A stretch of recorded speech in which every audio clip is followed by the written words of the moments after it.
नमस्कार, आप देख रहे हैं इंडिया वॉइस। मैं हूं आपके साथ जूही सिंह। बुलेटिन की शुरुआत करेंगे। इंडिया गठबंधन में दरार के बीच राहत भरी खबर सामने आई है। दरअसल सीएम नीतीश कुमार का बयान सामने आया है, जिसमें नीतीश कुमार ने कहा है कि गठबंधन के अगले बैठक में जरूर भाग लेंगे, जिसके बाद फिर से सियासत जो है वो तेज हो गई है। सुनिया इंडिया गठबंधन को लेकर किसने क्या कहा।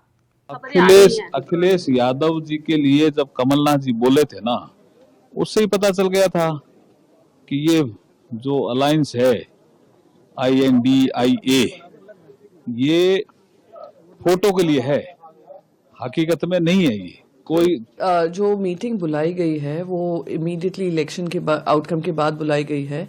उससे पहले ही बातचीत चल रही थी कि मुलाकात होगी, पर क्योंकि सिटिंग चीफ मिनिस्टर्स हैं इसमें अलायंस में, और वो सारे सिटिंग चीफ मिनिस्टर सारा काम छोड़कर दिल्ली आने में उनको दिक्कतें हो रही थी, जो उन्होंने अपनी इनेबिलिटी बताया टू ज्वाइन द मीटिंग। पर कहीं भी किसी तरीके की दिक्कत नहीं है। We will rework around the schedule. जब मुंबई में भी हुआ था, 2-3 डेट्स पे चर्चा हुई थी, फिर थर्ड डेट फाइनलाइज हुई थी। पहले तक कितना बार कांग्रेस भी जीत गया था।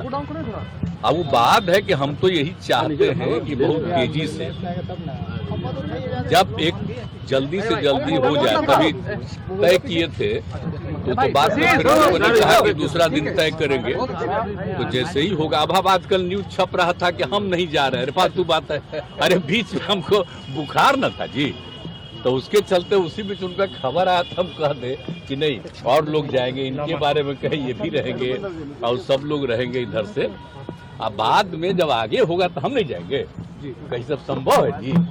हम तो चाहते ही हैं कि तेजी से सब लोग करें काम, और अलग अलग राज्यों का हम आपको बता देते हैं। अब एक ही चीज हम आप लोगों को बोल देते हैं कि अगला मीटिंग होगा तो उसमें हम फिर बता देंगे। देखिए, ये कांग्रेस का एक तरह से डेस्परेट राजनीति हो रहा है कि उन्होंने पहले वो और उनके अलायंस के पार्टनर DMK, CPM जैसे उनके पार्टनर्स हैं, वो रिलीजन के बेसिस पे लोगों को डिवाइड करने की कोशिश कर रहे थे।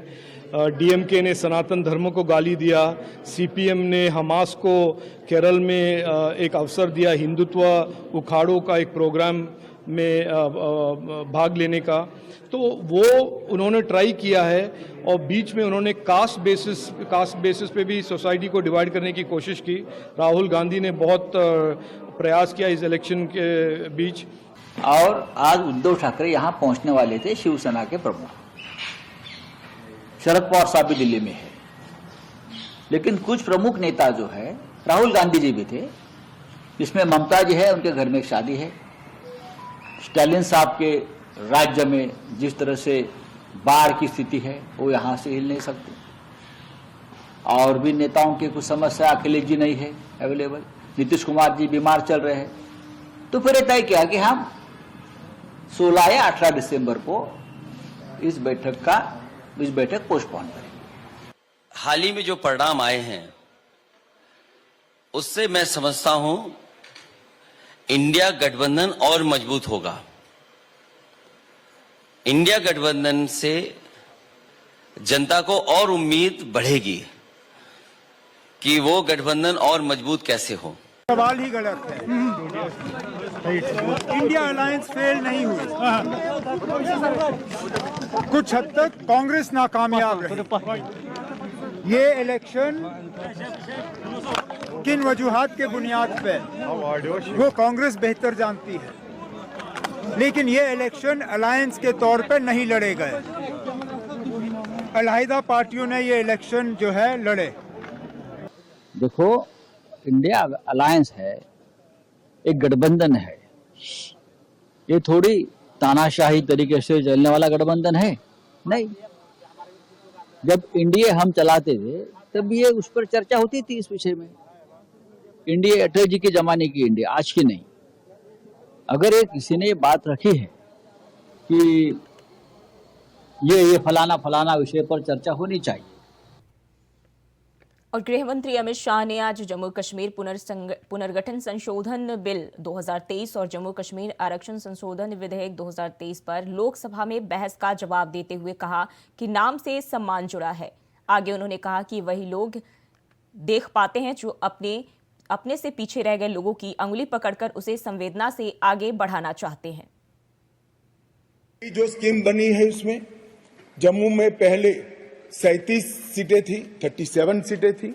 ये भी न्याय का सवाल है। जम्मू में पहले 37 सीटें थी, अब 43 हुई है, 43 हुई है। कश्मीर में पहले 46 थी, अब 47 हुई है। और पाक ऑक्यूपाई कश्मीर की 24 सीटें, क्योंकि वो हमारा है, हमने रिजर्व रखी है। मान्यवर, कश्मीर के लिए एक प्रकार से 3 युद्ध हुए। 47 में पाकिस्तान ने कबालियों के नाम से आक्रमण किया। इसमें लगभग 31,779 परिवार पाक अधिकृत जम्मू कश्मीर से जम्मू कश्मीर में विस्थापित हुए। इनमें से 26,319 परिवार जम्मू कश्मीर में और 5,460 परिवार देश भर में फैल गए। वो पाकिस्तान के हमले के शिकार थे। इसके अतिरिक्त 1965 और 1971 में भी युद्ध हुए, उसमें और 10,065 परिवार विस्थापित हुए। और कुल मिलाकर 48, 65 और 71 ये तीनों युद्धों में मान्यवर 41,844 परिवार विस्थापित हुए। परंतु ये बिल है वो उनको अधिकार देने का बिल है, ये बिल उनको प्रतिनिधित्व देने का। 80 के दशक के बाद आतंकवाद का एक दौर भी आया और वो बड़ा भयावह दृश्य था। पीढ़ियों से, सदियों से जो लोग अपनी भूमि पर रहते थे, अपना देश समझकर रहते थे, अपनी जन्मभूमि समझकर रहते थे, वो मूल समेत उखड़ गए माने। और किसी ने इनकी केयर नहीं करी, इनकी चिंता भी नहीं करी, ना इसको रोकने का प्रयास किया। और कई बार तो मान्यवर रोकने की जिनकी जिम्मेदारी थी वो इंग्लैंड में वैकेशन कर रहे थे। जब ये विस्थापित हुए तब देश के अन्य हिस्सों में, अपने ही देश में शरणार्थी बनकर उनको जाना पड़ा। दिल्ली, बेंगलुरु, पुणे, अहमदाबाद, चेन्नई, न जाने कहां कहां गए। लगभग वर्तमान के आंकड़ों के अनुसार 46,631 परिवार और 1,57,967 लोग अपने ही देश में विस्थापित हो गए। कम आंकने की प्रयास भी किया। किसी ने कहा कि पहले से हो रहा था, किसी ने कहा कि सिर्फ नाम बदल रहा है। मैं इन सभी को कहना चाहता हूं कि अगर हमें पिछड़ा वर्ग के लोगों के प्रति जरा भी संवेदना है तो नाम के साथ उनका सम्मान जुड़ा है, वो जरूर देखना। वो वही लोग देख पाते हैं जो उनका उत्कर्ष अपने भाई समझकर, अपने से पीछे रह गए भाई समझकर संवेदना के साथ उंगली पकड़कर आगे बढ़ाना चाहते हैं। वो लोग इसका नाम नहीं समझ सकते जो इसका वोट बैंक के नाते उपयोग कर अच्छे लच्छेदार भाषण देकर राजनीति में वोट प्राप्त करने का जरिया और साधन समझते हैं। नरेंद्र मोदी जी ऐसे नेता हैं जो स्वयं एक गरीब से गरीब घर में जन्म लेकर आज देश के प्रधानमंत्री बने हैं। वो पिछड़ों का दर्द भी जानते हैं। मैं जो बिल लेकर आया हूं, जो विधेयक लेकर इस महान सदन की सहमति प्राप्त करने के लिए मैं खड़ा हुआ हूं, वो बिल 70 सालों से जिन्हों को अन्याय हुआ है, जो अपमानित हुए और जिनकी अनदेखी की गई है, वो सभी लोगों को न्याय दिलाने का बिल है, उनको अधिकार दिलाने। बात करते हैं अगली खबर की। उत्तर प्रदेश के मुख्यमंत्री योगी आदित्यनाथ ने बाबा साहब डॉक्टर भीमराव अंबेडकर की 67वें परिनिर्वाण दिवस पर उन्हें श्रद्धांजलि दी। इस दौरान मुख्यमंत्री ने बाबा साहब डॉक्टर भीमराव अंबेडकर को लेकर क्या कुछ कहा, आइए सुनते हैं।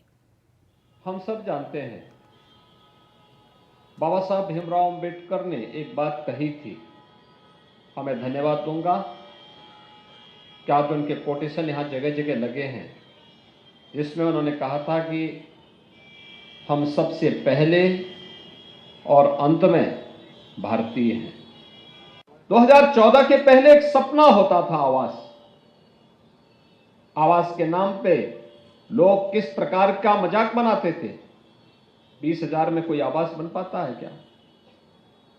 और जो नहीं बना पाता था उसके ऊपर अलग से कार्रवाई हो जाती थी। आज देश के अंदर 4 करोड़ परिवारों के पास अपना पक्का आवास है, जिन लोगों को प्रधानमंत्री मोदी जी ने पिछले 9-9.5 वर्ष के अंदर आवास की सुविधा दी है। और अभी भी एक लक्ष्य है कि जो बचे हैं उनको भी उपलब्ध करवाएंगे। गांव हो या शहर, हर दलित को, हर वंचित को, हर गरीब को इसकी सुविधा का लाभ मिलना चाहिए। शौचालय बने, 12 करोड़ परिवारों के लिए शौचालय के निर्माण का कार्य है। मैला ढोने की कुप्रथा को पूरी तरह बंद करते हुए उसका उपचार था, उसका विकल्प था हम हर घर में शौचालय बनाए। यह कुप्रथा पर प्रहार तो था ही। बाबा साहब भीमराव अंबेडकर के सपनों को सही मायने में अंगीकार करने वाले, लागू करने वाले और 26 नवंबर की तिथि को संविधान दिवस के रूप में स्थापित करने का काम भी अगर किसी ने किया, प्रधानमंत्री मोदी जी ने किया। बाबा साहब भीमराव अंबेडकर के प्रति इससे बड़ी श्रद्धांजलि और क्या हो सकती? 26 नवंबर की तिथि को अब हम 14 अप्रैल की तिथि को भी, 6 दिसंबर की तिथि को भी, 26 नवंबर की तिथि को भी बाबा साहब भीमराव अंबेडकर जी का स्मरण करते हैं और उनके प्रति, उनके द्वारा प्रदत्त संविधान के प्रति सम्मान का भाव व्यक्त करते हैं। जो लोग आज भारत विरोधी गतिविधियों के माध्यम से समाज को विभाजित करते हैं, भारत को कमजोर करने का प्रयास कर रहे हैं, ये बाबा साहब भीमराव अंबेडकर का अपमान करते हैं। हम सबको इसके बारे में गांव-गांव जाकर के बताना होगा। और मैं आपको इस बात के लिए फिर आश्वस्त करने के लिए आया हूं। हमने पहले भी कहा कि सरकार हर गरीब के साथ, हर वंचित के साथ, हर दलित के साथ खड़ी है। आज हर एक क्षेत्र में आपको सुविधा मिल रही, आरक्षण का लाभ मिल रहा है, आगे बढ़ने के लिए एक नई ताकत मिल रही है।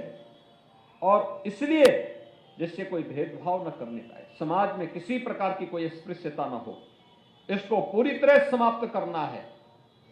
इसको आगे बढ़ा करके हमें अपने देश को मजबूत करना है, जिससे बाबा साहब का मिशन वह देश का मिशन है और व्यक्ति का मिशन नहीं, देश का मिशन है, भारत की मजबूती का मिशन है, भारत की एकता और अखंडता का मिशन है, भारत को दुनिया की एक ताकत बनाने का मिशन है।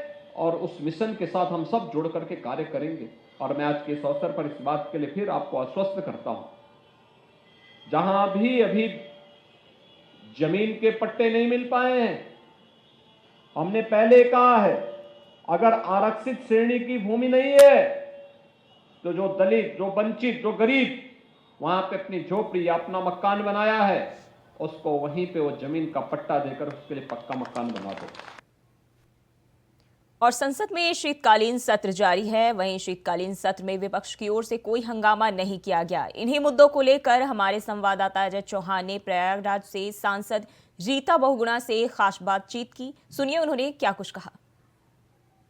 खास बातचीत करने के लिए नवासा सांसद रीता बहुगुणा जी हैं। बात करें जिस तरह से 5 राज्यों में चुनाव हुए थे और 3 राज्यों में बीजेपी ने लगातार बहुमत पास किया। चर्चाओं में है कि जिस तरह विपक्ष इस समय घबराया हुआ है, क्योंकि 2024 को देखते हुए ये चुनाव हुए थे, लेकिन साफ क्लियर हो गया कि 2024 में किसकी होगी सरकार। कल इसकी बैठक बुलाई थी, लेकिन वो जो बैठक थी वो रद्द कर दी गई है। कई पार्टी के लोग उससे बाहर हुए। हम बात करेंगे मैम, जिस तरह से 3 राज्यों में बीजेपी जीत हुई बम्पर जी, उसको लेकर बैठक बुलाई लेकिन कैंसिल। क्या लगता है 2024 और जो विधानसभा चुनाव हुए थे इसका सामने पूरा देखिए, जब ये बना था इंडिया अलायंस, हम लोग तभी समझ गए थे कि INDI चलेगा नहीं, क्योंकि उसमें कैसे ना, देखिए अलग अलग विचारधारा के लोग, अलग अलग उनकी महत्वाकांक्षाएं, हर क्षेत्रीय पार्टियों का आपस में तनाव, ये कभी भी चला नहीं। मैं तो आज देखिए, मुझे 50 साल तो सीधे पॉलिटिक्स में हो गए दिखते हुए, 30 साल से मैं राजनीति में डायरेक्टली हूँ, पर मैंने हर बार देखा ऐसे गठबंधन बनते हैं और टूटते हैं। जनता स्थिरता चाहती है, स्थायित्व चाहती है, और स्थिरता और ये जो स्टेबिलिटी है ये उनको नरेंद्र मोदी जी में देखती है, भारतीय जनता पार्टी में देखती है। तो ये कुछ भी कर ले, साथ रहें ना रहें, अगर साथ रहेंगे तो भी रिजल्ट वही है, नहीं रहेंगे तो भी वही है। 400 से ज़्यादा सीटें बीजेपी की 2024 में आएंगी और प्रधानमंत्री मोदी जी बनेंगे प्रचंड बहुमत से। कार्यकर्ताओं को उन्होंने संबोधित किया कार्यालय से, तो उन्होंने से स्पष्ट कहा कि हमने जो वादे किए हैं वो हम पूरे करेंगे। मैं आज यहाँ से घोषणा कर रहा हूँ। जनता के मन में उद्वेलना थी, वो जानती थी कि जो केंद्र की योजनाएं वो तो उन तक पहुँच रही हैं, और जो प्रदेश की घोषणाएं थी इनके मुख्यमंत्री को उन तक नहीं पहुँच पा रही थी। तो जनता बहुत होशियार हो गई है और वो जानती है कि भारतीय जनता, आप खुद सोचिए 12-12.5 करोड़ शौचालय बने कि नहीं बने, उसकी तो आपके पास पूरी प्रूफ है। जितनी पकड़ उनकी विषयों की है, जनता की समस्याओं की है, उनका निराकरण करने की क्षमता है, जो उनका पॉलिसी नीति निर्धारण का जो उनकी दूरदर्शिता है, ये सब चीज़ ले लीजिए तो देश हो या विदेश हो, वो आज विश्व के सबसे मजबूत, सबसे लोकप्रिय नेता बन चुके हैं। तो हम लोग को तो फिक्र करना चाहिए कि भारतवर्ष में ऐसा नेता है। मैम, क्या लगता है जो सदन चल रहा है, कल भेंट चढ़ा, थोड़ी देर चला, मोदी जी के भाषण हुआ, उसके बाद आज पूरा दिन चला, क्या लगता है कि 22 दिसंबर तक सदन पूरी तरह से सही चलेगा?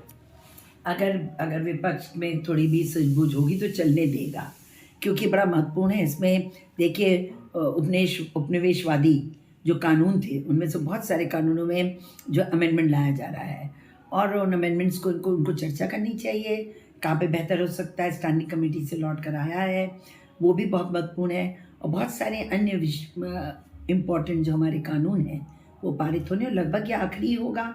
इसके बाद तो जो होगा वो सूक्ष्म होगा, क्योंकि इंटरिम बजट को करके छोड़ देंगे। तो मैं समझती हूँ कि विपक्ष समझ गया है कि हमको अब जनता, अगर हम यहाँ शोर मचाएंगे तो जनता और हमारे विरुद्ध जाएगी। थी हमारे साथ रीता बहुगुणा जी, लगातार जो यूपी के अंदर सबसे ज़्यादा सीट आने, 400 प्लस, यानी कहीं ना कहीं इस बार दोबारा तीसरी बार प्रधानमंत्री नरेंद्र मोदी की अगुवाई में सरकार बनेगी। दिल्ली से Ajay Chauhan, India voice. Bulletin में फिलहाल के लिए बस इतना ही। खबरों के लिए बने रहिए इंडिया वॉइस के साथ।